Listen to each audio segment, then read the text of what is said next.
dan keluargamu ketika 1926 rakyat Banten perang, kamu dan keluargamu ada di mana? Ketika 1888 Cilegon perang, ente dan keluarga ente ngumpet di mana? Ketika 1825 perang Jawa, ente dan keluarga ente ada di mana? Ane cari kagak ada. Ketika Banten dan POC 1750 perang, acak-acakan kunciran, hangus raka itu Karawaci, Caringin hancur lebur. Kita ingin mengusir para penjajah di bumi Banten dan DKI Jakarta. Kita perang, leluhur kita mati, ente sama keluarga ente ada di mana? 1654 perang Cisadane dengan gaya manuk dadali, tentara Kesultanan Banten mengusir penjajah POC, merebut Cipondoh, merebut Kunciran, merebut Sudimara, merebut Pinang agar kembali berada di bawah kekuasaan Kesultanan Banten, anak negeri sendiri. Ketika itu ente dan keluarga ente ada di mana?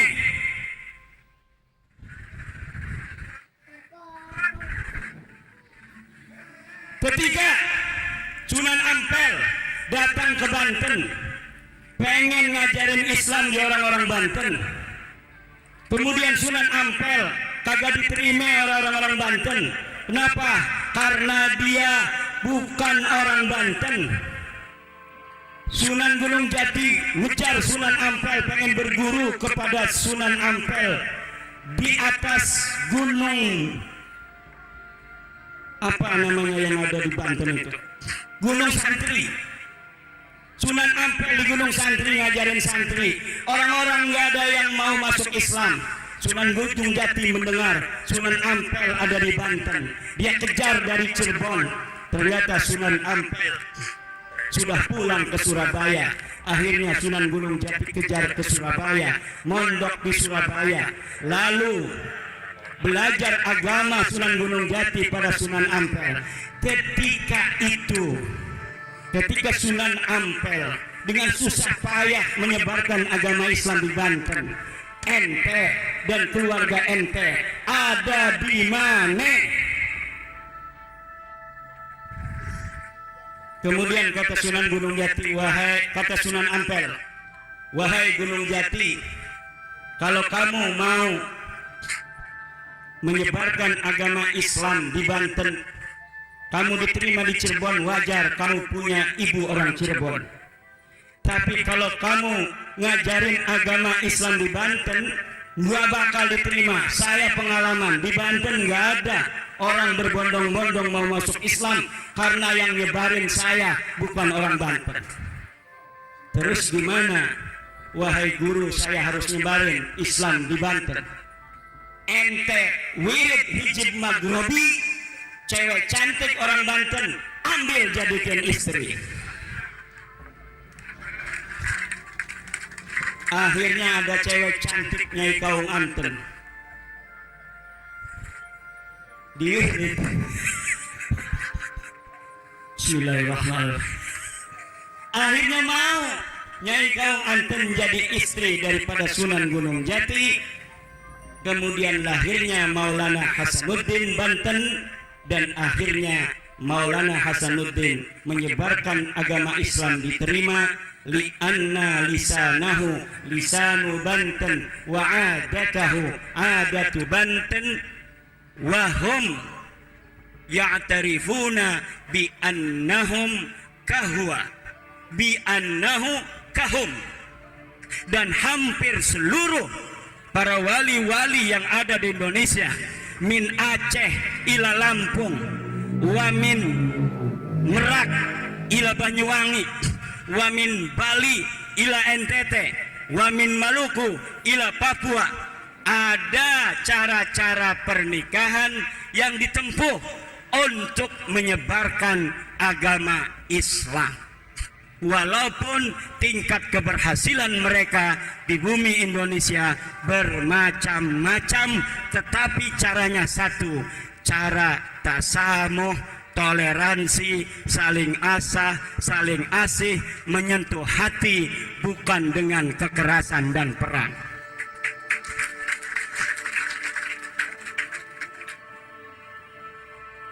Ini ada orang yang kekerasan, memperlihatkan keberanian di tengah-tengah keheningan. Orang lagi damai, dia, saya paling berani, kita siap perang, takbir, Allahu Akbar. Kata polisi, saya juga Allahu Akbar. Mau perang dengan saya, ini Allahu Akbar, itu Allahu Akbar, samiallahu liman hamidah. Giliran zaman perang kagak ada di sejarah, gimana urusannya? Kita baca-baca, ini ada kagak yang mati di medan perang? Ada enggak nih dari suhada-suhada 10 November? Kagak ada. Ada enggak di 1888 perang Cilegon? Kagak ada. Yang ada fatwa bahwa yang berontak pada orang kafir Belanda itu adalah orang yang melawan ajaran agama. Nah, saya ingat kisah Bani Israel kepada Nabi Musa ngajak-ngajak perang. Nabi Musa, ayo kita perang. Kita kalahkan orang-orang Palestina. Takbir, Allahu Akbar. Giliran datang kewajiban perang kepada Nabi Musa, diumumkan pada Nabi Musa, wahai Bani Israel, betul seperti yang kalian inginkan. Sekarang sudah datang perintah berjihad melawan orang-orang yang memusuhi kita Bani Israel. Besok kita akan perang. Siap. Diem aja. Itu yang takbir-takbir kemarin kagak ada yang mongol. Yang ada apa yang mereka katakan, fadhhab anta wa rabbuka faqatila inna huna qa'idun. Hai Musa, kamu aja yang pergi sama Tuhanmu. Peranglah kamu dengan Tuhanmu. Kami di sini duduk enak-enakan. Itu orang Bani Israel, orang Yahudi. Watak Yahudi itu Ki Mujib begitu. Satu ciri-ciri Yahudi, kalau lagi masa damai ngajakin lagi perang kagak mau dia. Ngapain gua katanya mati nanti. Paling takut orang Yahudi pada kematian, saudara. Orang Yahudi paling takut Itu ciri Yahudi pertama tuh. Penakut tapi sok berani di masa-masa damai. Kalau masa perang datang, ngumpet di bawah rok istrinya. Buktinya mana? Buktinya kagak ada satupun keluarga mereka masuk dalam syuhada Indonesia.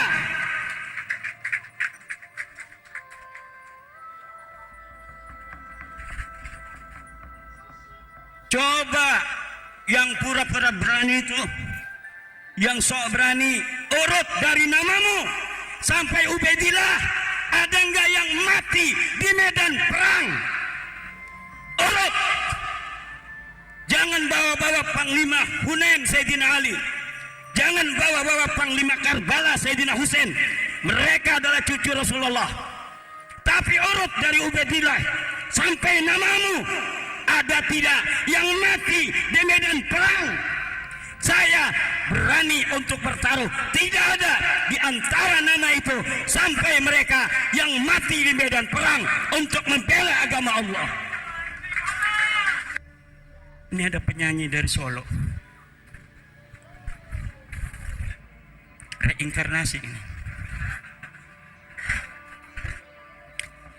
Yang kedua, adat-adat orang Yahudi itu tafakhur bil ansab. Apa? Tafakhur, membangga-banggakan nasab. Ini adalah kelakuan orang-orang Yahudi.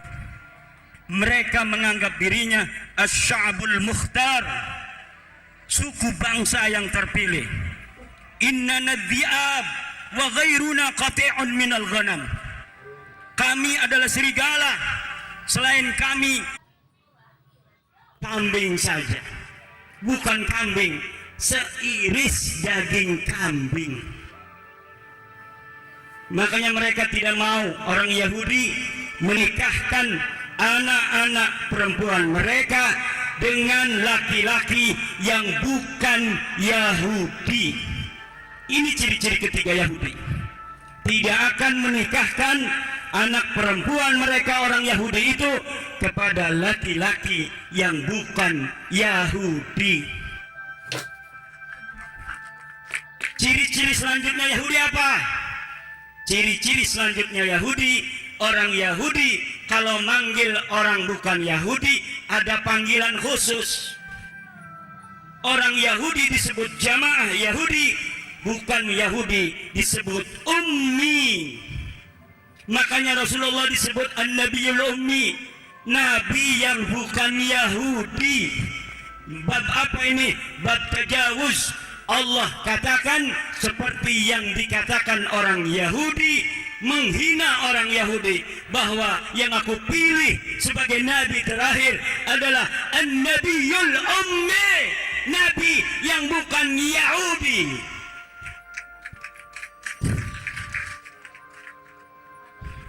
Ada orang-orang yang memanggil selain keluarganya dengan sebutan khusus, dicurigai ada gen-gen Yahudi di sana.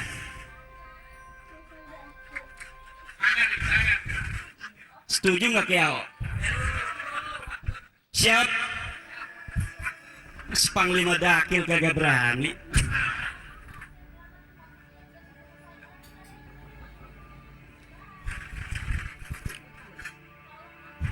Marilah saudara-saudara, para santri-santri pada suka ada singkatannya, pada sukanya juga sudah bermakna tanpa singkatan. Pada suka al-mutahabbin, orang-orang yang saling mencintai, bukan hanya orang yang mengemis cinta kasih, tapi orang yang siap mencintai dan siap dicintai.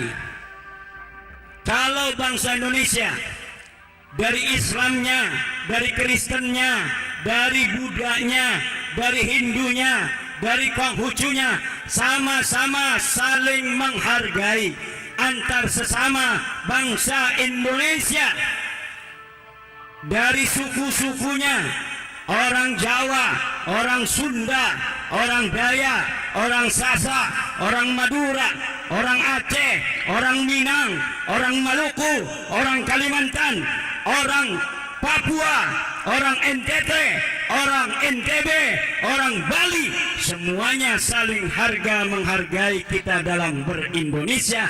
Insya Allah Indonesia ini akan menjadi baldatun thayyibatun wa rabbun ghafur. Padepokan Sunan Kalijaga adalah murid daripada Kiai Syarif Rahmat. Murid Kiai nanti jadi Kiai, bahkan bisa lebih dari Kiai. Ada jamaah yang muridnya disebut bukan santri tapi muhibbin, gurunya disebut Habib. Selama-lamanya muhibbin ini gak bakal jadi Habib.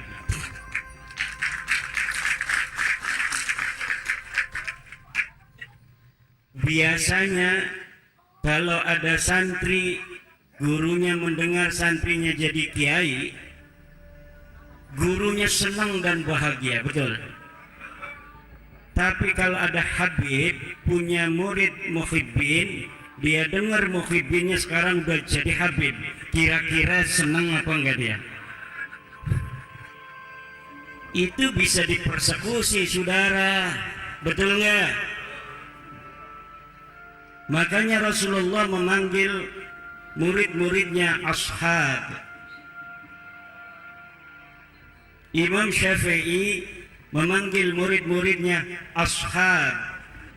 Tradisi ini diteruskan oleh kalangan Syafi'iyah memanggil murid-murid Imam Asy-Syafi'i, dan kemudian para ulama-ulama Syafi'iyah sebagai ashabus Syafi'i.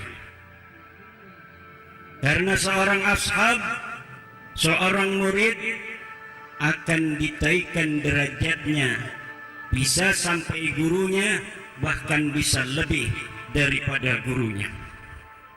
Tapi kalau pecinta itu hanya mencintai saja.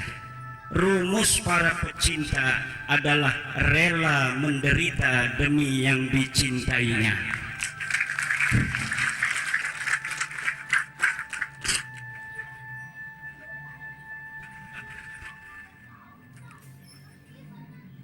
Yang dicintai dan yang mencintai, ditambah dengan narasi dalam darahnya ada darah Rasul.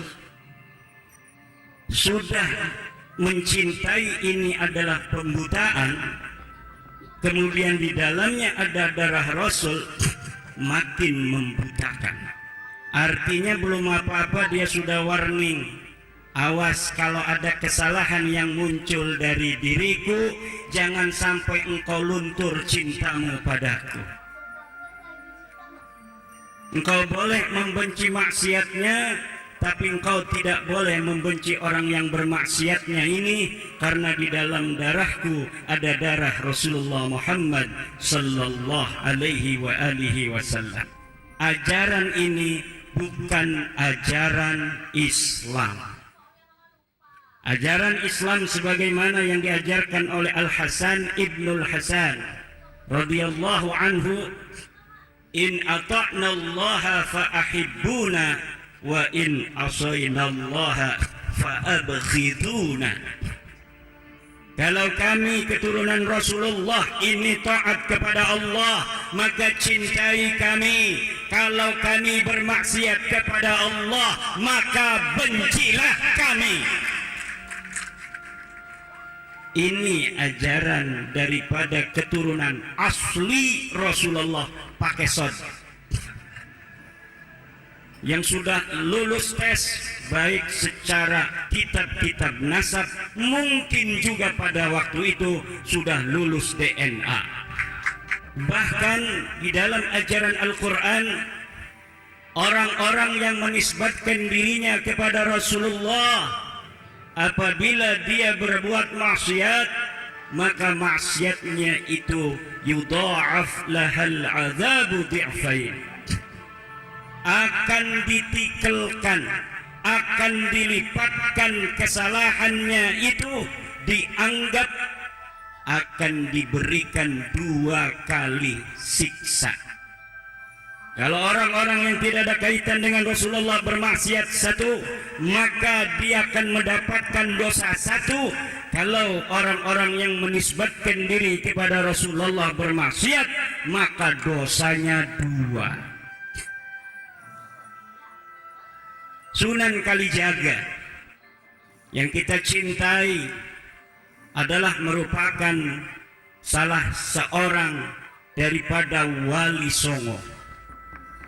Wali Songo adalah penyebar agama Islam di tanah Jawa dan Indonesia.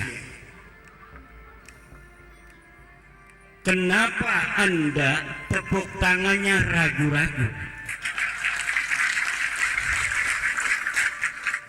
Apakah Anda selama ini mendapat kabar bahwa yang menyebarkan Islam di Indonesia bukan Wali Songo, atau Anda sering mendengarkan dari YouTube bahwa yang mencetak para kiai-kiai di Indonesia ini adalah orang yang dia datang belakangan, dia mencetak kiai, kiainya udah ada duluan sebelum dia.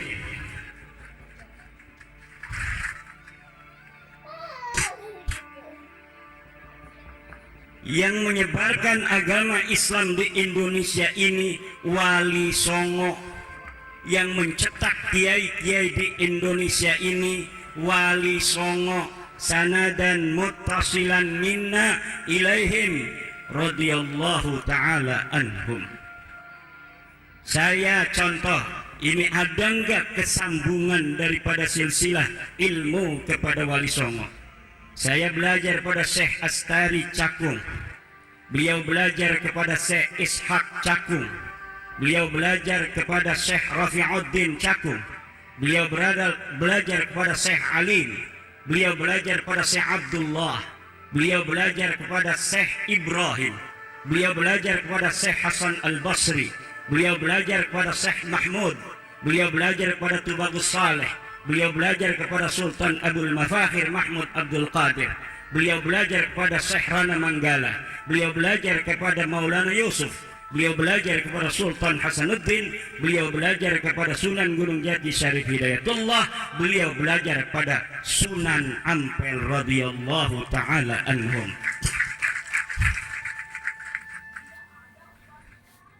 Pada Sunan Kalijaga juga ada, nanti diberikan oleh Syekh Raden Syarif Rahmat. Ilmu apa saja, ilmu fikih ada sanadnya, ilmu tauhid ada sanadnya, sampai nyandung ada sanadnya. Barang siapa yang berani-berani nyandung tanpa sanad, maka roja'a min haitsu jaa'a.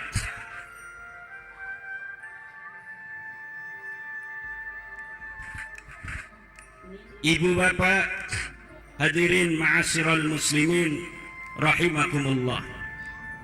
Di media sosial kita sering dijejali oleh nada-nada minor dari ajaran Islam yang dibungkus ajaran Islam, tapi sebenarnya itu bukan ajaran Islam. Fadilatun nasab 'alal ilmi, ini adalah ajaran-ajaran yang tidak berdasar dan berasas kuat daripada dalil-dalil agama. Dalil-dalil agama sudah jelas. Yarfa'illahu alladhina amanu minkum walladhina utul ilma darajat. Jelas orang yang beriman dan berilmu adalah orang yang paling tinggi derajatnya. Tapi banyak di kitab-kitab yang di kalangan orang-orang yang mengaku sebagai keturunan Rasulullah walaupun belum terkonfirmasi, mereka membuat kitab-kitab yang mengunggulkan nasab daripada ilmu, mengunggulkan darah daripada ketakwaan kepada Allah Subhanahu wa ta'ala. Tidak setiap apa yang di kitab merupakan adalah inti ajaran Islam yang lurus, saudara. Kita harus telaah, ada enggak patokan dan sandaran dari apa pikiran seorang ulama. Apakah pikiran itu berasal dari pikiran jernih seorang mujtahid, seorang faqih, atau ada pikiran-pikiran itu, pendapat-pendapat itu yusammu minhu raihatun min rawaihil jahiliyah. Ada bau-bau jahiliyah yang diajarkan dalam tradisi-tradisi penulisan kitab kuning. Lihat di dalam kitab Qurratul Ain karangan Al-Maghribi, fadilatul ilmi tafuqu ala fadilatin nasab. Jelas Syekh Nawawi Tenara mengatakan, innal alim alladhi kana min ghairi man yantasibu ila Rasulillah sallallahu alaihi wasallam yafuqu ala ghairil alim alladhi yantasibu ilaihi sallallahu alaihi wasallam bisittina darajah.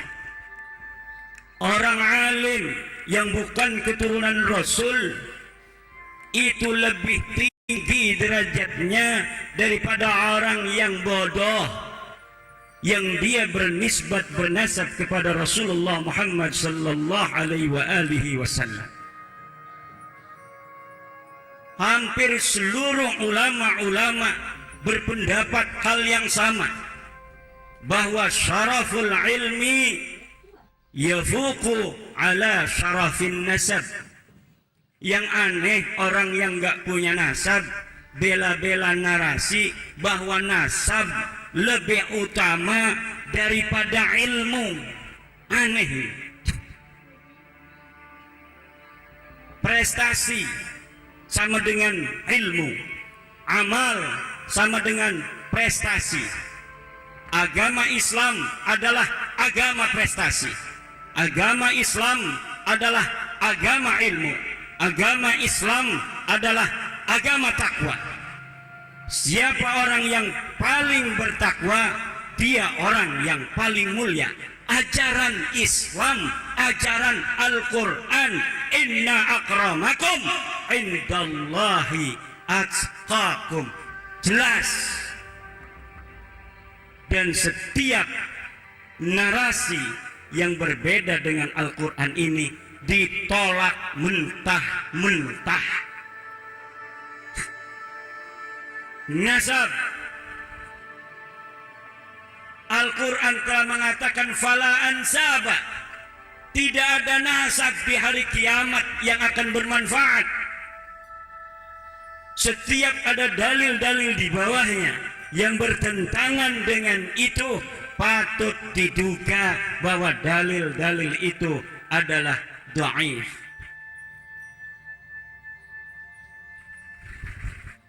Dan ini yang harus dikembangkan di tengah-tengah bangsa Indonesia ini.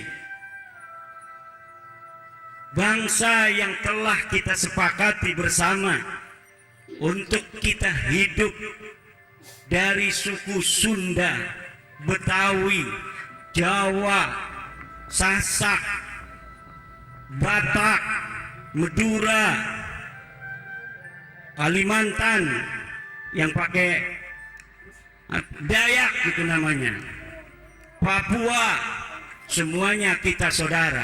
Dan ternyata setelah hasil tes DNA dari orang-orang Papua, orang-orang NTT, orang-orang Sunda, orang-orang Jawa dan Dayak, walaupun dari sisi kulit berbeda saudara, tes DNA-nya dinyatakan dari satu leluhur yang sama. Maka kecintaan kita orang-orang Sunda kepada orang Papua sebagaimana kita mencintai orang-orang Sunda lainnya. Karena orang Papua dan orang Sunda adalah satu, yaitu bangsa Indonesia, dan ternyata tes DNA-nya sama dengan kita. Kelihatannya orang Dayak dengan kita berbeda. Lihat hasil tes DNA yang telah dikeluarkan oleh badan yang menanganinya, dan kita bisa akses di internet bahwa orang Dayak, orang Papua, orang Maluku, orang Sunda, orang Jawa dan orang Batak, nilai hasil tes DNA-nya sama dari leluhur yang tidak berbeda. Dan ini yang harus kita jadikan sebuah perekat. Kita boleh berbeda dalam agama, kita boleh berbeda dari sisi bahasa, kita boleh berbeda dari sisi kebiasaan, tradisi kemasyarakatan, tapi kita diikat oleh nilai-nilai keindonesiaan yang sama. Kita harus bersatu, berdaulat, adil dan makmur. Merdeka, bersatu, berdaulat, adil, dan apa dulu yang disebutkan oleh the founding father? Merdeka dulu, habis merdeka baru bersatu. Setelah merdeka bersatu baru berdaulat, adil dan makmur. Buat apa kita adil dan makmur kalau tidak berdaulat? Dulu di Kresek, di kampung saya, kata nenek-nenek, zaman sekarang sama zaman Belanda Kalau lihat dari sisi pertanian, mending zaman Belanda. Irigasi pada jalan semua zaman Belanda. Zaman sekarang irigasi dibiarin gak ada airnya. Tapi bukan itu yang membuat kita bangga, yaitu bahwa kita tidak berada di bawah kekuasaan orang asing. Beras di masa zaman Belanda Karawang dengan zaman sekarang penghasilannya lebih besar zaman Belanda, saudara-saudara. Tapi kita waktu itu adil dan makmur, subur, banyak kekayaan, tapi kita terjajah. Kita tidak punya kebanggaan, kita tidak punya rasa kemuliaan. Kenapa? Karena yang jadi pemimpin dilihat bukan seperti warna kulit kita, DNA-nya berbeda. Dia orang Eropa, kita orang Indonesia. Agamanya juga berbeda, tradisinya juga berbeda. Maka seluruh bangsa Indonesia, walau banyak beras, walau banyak gula, dalam hatinya menginginkan bagaimana dirinya, bangsanya bisa merdeka dari para penjajah. Walau mereka tidak berdaya, muncul para pahlawan-pahlawan yang berdaya. Muncullah Pangeran Diponegoro, muncullah Imam Bonjol, muncullah Kiai Haji Zainal Mustafa dari Tasikmalaya, muncullah Kiai Haji Asnawi dari Caringin. Zaman-zaman itu orang-orang yang mau bicara tentang merdeka resikonya mati, saudara.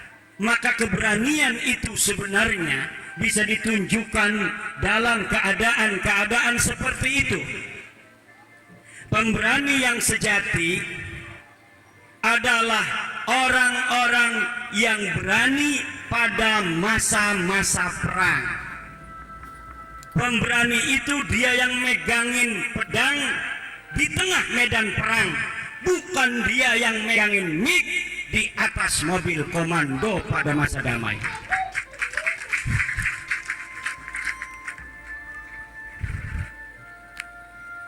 Ada orang ngajak-ngajak perang, megangin mic, teriak-teriak, siap perang, siap, siap perang, siap. Ya perang sama siapa? Kita kagak ada musuhnya, betul? Perang sama siapa? Perang sama polisi, bugot ente. Perang sama tentara, Anda mau memberontak negeri. Nggak ada penjajah, kita aman-aman saja. Ngadain acara pada Sukahari ini aman tentram, betul nggak?